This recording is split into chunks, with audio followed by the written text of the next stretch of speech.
Obviously, in the last year alone, over 500 million more tons of CO2 has been emitted into the atmosphere. So we're actually regressing, despite pledges made at Kyoto, despite pledges made at Copenhagen. There is a sense that everybody's paying lip service to this, especially corporates. What's your sense coming out of COP17? I think, Lerato, what we have seen even leading up to COP17, an enormous amount of ownership of climate change that's been taken by business. If we just take a look at South African business, for example, we had initiated by Eskom, Sasol and Impala Platinum something called the Chief Executives Forum that was aimed at mobilizing the activities of companies around South Africa to take a very different and progressive approach to climate change. And I think we've seen that. If we look at what we've been doing in Eskom in recent years, just in the last year, the use of renewable energy at our coal-fired power stations with a view to making them more efficient. So for example, we launched photovoltaic systems at both Kendal and Lerato power stations, photovoltaic carports at our megawatt park headquarters. But also we've seen the South African energy consumer taking ownership. I mean, we've rolled out 47 million compact fluorescent light bulbs. We've seen the solar water heating program pick up. And all of this has resulted in the last 3 years in really saving the emissions of the equivalent of one of our large coal-fired power stations. So I think we do see quite a lot of ownership by South African business. And I think that if you look at some of the deliberations that will be happening from international business, you'll be seeing evidence of that as well here at COP17. All right, you talk to us about some of the initiatives taken at a leadership level in Eskom and other key industries in South Africa, products that are coming to market. But you also mentioned fire stations or coal-fired power stations, and people are saying that's exactly the problem. Our energy mix is still a fossil fuel driven one. It's a huge divergence from what the world is calling for.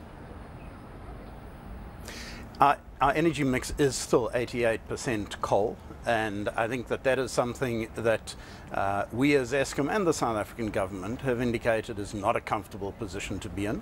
If you have a look at the integrated resource plan that is effectively our blueprint for investing in the power sector into the future, then that says by 2030 the emissions, the CO2 emissions from the South African power sector will have reduced by 32% from the current number of around about 950 grams per kilowatt hour down to 600 grams per kilowatt hour. That's a huge reduction. If you look at the two coal-fired power stations that Eskom is building as we speak, Kusile and Medupi, both of those power stations will be state-of-the-art. They'll be emitting considerably less CO2 than our existing fleet. So all of these are steps in the right direction. Yes, they are slow steps. Yes, they do take a long time. But then these are big investments. This is a long-term industry, and it requires a long-term approach in dealing with the problem. We're obviously talking about renewables as a significant component of job creation, new technologies, a new kind of economy. Where does Eskom fit in this space? Because you are the monopoly electricity provider, and IPPs have often argued that you're elbowing them out. You don't want the competition from independent power producers. Well, firstly, I think as far as leveraging investments for job creation, I think that all of the investments that are happening in the power sector are very, very powerful drivers of job creation in South Africa. For example, just on our Medupi power station already, you're looking at close to 20,000 direct and indirect jobs that have been created. And this is a conscious effort to ensure that we maximize the benefits of these investments to the South African economy. We anticipate we'd see exactly the same thing when the renewables industry really starts picking up. It's been picking up slowly over the last few years. So for example, the solar water heating industry over the last year or two, the photovoltaic industry. But we are going to be seeing, once the Department of Energy announces the winners of the 3,725 megawatts worth of renewables bids that are in the system as we speak, we'll be seeing a building up of the South African renewables industry, wind and solar in particular. The role of Eskom in all of this, Eskom will be the power off-taker. We will be the buyer of that power. The mandate to purchase that power will come from the Department of Energy and from the National Energy Regulator of South Africa. It will be included in the tariff. The tariffs will be agreed between the regulator and the Department of Energy. Eskom will enter into power off-take agreements. I just want to emphasize that Eskom is incredibly supportive of bringing additional players into the South African power sector. The challenges that we faced with in meeting the demand for electricity in South Africa are so enormous that we cannot do it by ourselves.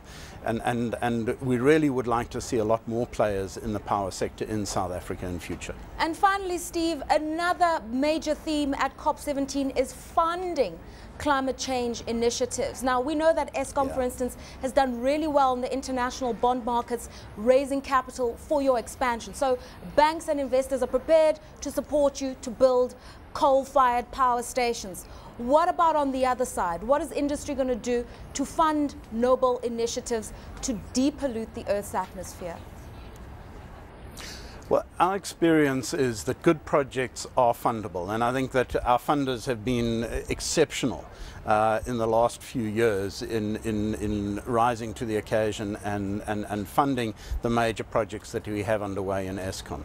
I think that one of the outcomes that we really would like to see from COP17 is considerable progress on the Green Climate Fund, because it is funds such as that and such as the Clean Technology Fund, which Eskom has already accessed, that we will be wanting to access a lot more in future, in particular to fund the very ambitious renewable programs that we have.